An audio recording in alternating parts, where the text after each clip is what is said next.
Oui, bonjour une fois de plus à tous. Je suis pas docteur Foucault, je suis Serge Bilan. Je suis avec le GEFAC aussi au département de santé publique de l'Université de Yaoundé 1. Je vais présenter, en l'absence du docteur Foucault qui était planifié pour présenter parce qu'il est empêché. Et nous faisons partie de la même équipe de travail. Voilà. Dans le plan de présentation, on va d'abord un contexte et les objectifs, quelques éléments méthodologiques, et puis on va directement présenter les résultats, et puis une conclusion et des recommandations. Le contexte de l'épidémie à VIH au Cameroun, vous avez bien compris, on reste au Cameroun, il n'y aura pas une autre présentation du contexte qui va être faite en dehors de ce que le professeur GEFAC vient de faire. Je vais sauter cet espace, mais quand même je souhaite dire que la surveillance, les enquêtes démographiques, en dehors des enquêtes démographiques et de santé que nous faisons régulièrement tous les 5 ans, qui ont un coût très élevé, on essaye de réaliser des enquêtes de surveillance sentinelle pour avoir une idée sur la tendance de l'épidémie, ne pas attendre 5 ans pour constater que peut-être on est très loin des objectifs épidémiologiques. Donc, par ailleurs, l'estimation de la dynamique de l'épidémie dont se fait régulièrement dans le monde, en fonction de la situation de l'épidémie, on choisit, chaque pays essaie de choisir ce qui lui paraît le mieux pour pouvoir surveiller son épidémie. Donc, pour le Cameroun, nous avons choisi de suivre pendant plusieurs années le VIH chez les populations de femmes enceintes, parce que nous estimons qu'au moins là, on est sûr qu'il y a un risque qui a été pris, ou dans tous les cas, il y a une relation sexuelle. Donc, l'objectif de l'étude était d'actualiser les données existantes de la surveillance sentinelle et comme on le disait, c'est une enquête de surveillance dont il s'agissait d'observer les tendances épidémiologiques chez les femmes enceintes. Mais les femmes enceintes n'étaient pas, elles étaient l'objet, mais n'étaient pas spécifiquement, ce n'est pas elles la finalité, parce que la tendance chez les femmes enceintes, nous pensons que c'est renseigne sur la situation dans la population générale. On pense que c'est un proxy de la situation dans la population générale, sinon un proxy de l'incidence. Donc, comme je le disais tantôt, l'étude l'épisode 2, en fait, 2016, si on peut dire l'édition 2016 de cette surveillance a été réalisée avec un ciblage de 7000 femmes environ, 4000 en zone urbaine et 3000 en zone rurale. Le test du VIH dans le cadre de cette enquête de surveillance, c'est des études non corrélées. C'est des études non corrélées. Le test du VIH se fait dans un laboratoire de référence. Pour le cas d'espèce, c'était le laboratoire national de santé publique de Yaoundé. En réalité, sur le plan pratique, les femmes viennent en consultation normale et puis on fait un alicotage, on récupère une partie de ce sang pour pouvoir réaliser le test au laboratoire national de référence. Ceci pour éviter des biais de sélection. Le résultat et puis maintenant pour besoin de surveillance, on compare les résultats de la prévalence obtenue aux différentes autres éditions qui utilisent la même méthodologie, les mêmes sites et la même population. L'algorithme est celui classique, celui conseillé par l'OMS, celui utilisé dans le pays. Donc, on a eu à peu près près de 98% d'atteinte de notre échantillon, dont 6859 femmes ont été investiguées. On a observé un taux d'acceptabilité du test qui est près de 100%, 99,19%, mais un petit bémol. Plusieurs études faites par d'autres auteurs, comme Kouaban et collaborateurs par exemple, ont observé que cette accessibilité-là pourrait poser des questions parce que dans la méthodologie, dans la manière, sur le plan pratique de réaliser le test, dans le circuit du malade, on a le sentiment que pour certains, c'est un test qui est forcé. Donc, mais ça ne faisait pas l'objet de l'étude, c'était tout juste pour faire une parenthèse sur cette question d'accessibilité qui tourne vers 100% depuis plusieurs années. Donc, les résultats que nous avons obtenus sont les suivants. On a observé une prévalence de 5,7% en 2016. Et quand on compare aux prévalences 6 et 7, 8 des années 2009 et 2012, nous pensons que la prévalence est la prévalence est vraiment en chute. Il y a une différence significative quand on s'en va dans les tests de significativité. Mais ce qui est le plus remarquable et auquel je voudrais attirer l'attention, c'est que la prévalence, si elle baisse depuis toutes ces années, on se rend compte qu'en 2016, pour la première fois, le milieu rural est plus infecté que le milieu urbain. Même si ça se rapproche, c'est la première fois que nous observons cette réalité. Donc, concernant les différentes couches de population, la tendance est la même, elle baisse au fil du temps.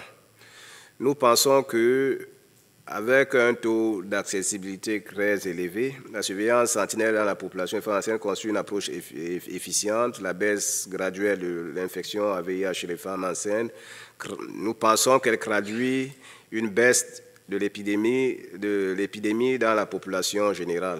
Parce qu'en réalité, c'était ça l'objet. Nous regardons chez les femmes enceintes parce qu'on veut avoir une idée de ce qui se passe dans la population générale.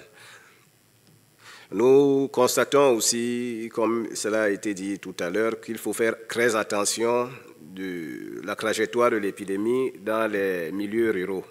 Nous pensons que la bascule est déjà faite. L'épidémie se trouve dans le milieu rural plus que dans le milieu urbain. Nous concluons aussi que il convient de cette diminution, qu'il y a une diminution le taux de nouvelles infections diminuant chez les 15 ans, il convient de pérenniser les acquis et également intensifier les actions de prévention chez les moins de 20 ans afin d'assurer une génération sans sida.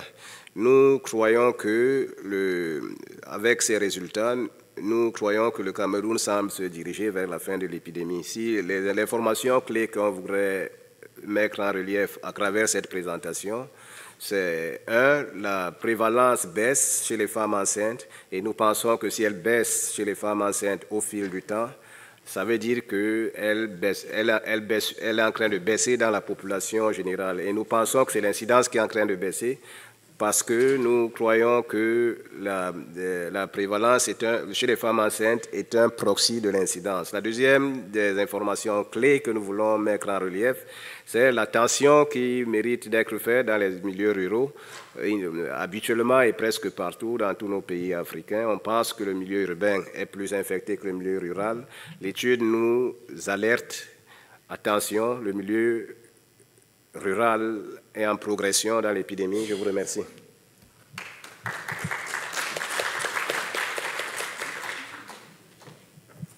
Merci pour cette présentation.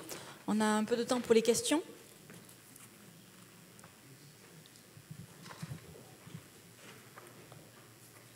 Merci beaucoup pour cette belle présentation.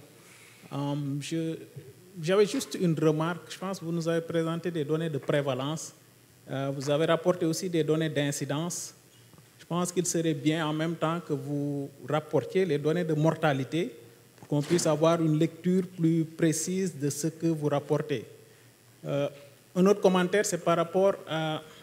Je ne pense pas que la baisse de la prévalence soit une cible dans l'épidémie du sida, c'est plutôt les nouvelles infections. Et donc, dans une maladie chronique comme le VIH, si c'est devenu tel, si les gens sont traités et restent vivants, normalement, la prévalence, une baisse de la prévalence, si on n'a pas de données d'incidence et de mortalité, ne peut pas être interprétée comme quelque chose de positif. Si vous avez des données de mortalité, moi je serais intéressé à les voir avec vos données d'incidence et de prévalence. Oui, peut-être qu'il faut que j'apporte des précisions là. Les données qui ont été présentées sont uniquement des données de prévalence, mais de prévalence chez les femmes enceintes. Et comme je le dis dans notre méthodologie, nous pensons que ce n'est pas vraiment de l'incidence, ce n'est pas vraiment de l'incidence, mais nous pensons que les infections qui sont chez les jeunes femmes en première consultation prénatale est un proxy de l'incidence. Donc c'est ça, si on peut dire, l'hypothèse de départ qui entraîne toute cette surveillance chez ces femmes enceintes. Donc nous pensons que oui, c'est des prévalences, mais une baisse de la prévalence dans une population jeune, dans une population de femmes enceintes en première consultation prénatale, donne une idée de ce qui pourrait se passer dans la population générale. Mais on est d'accord que ce n'est pas ça. Ok, on va prendre rapidement 2 questions, on est un peu en retard. Donc, professeur Pitché,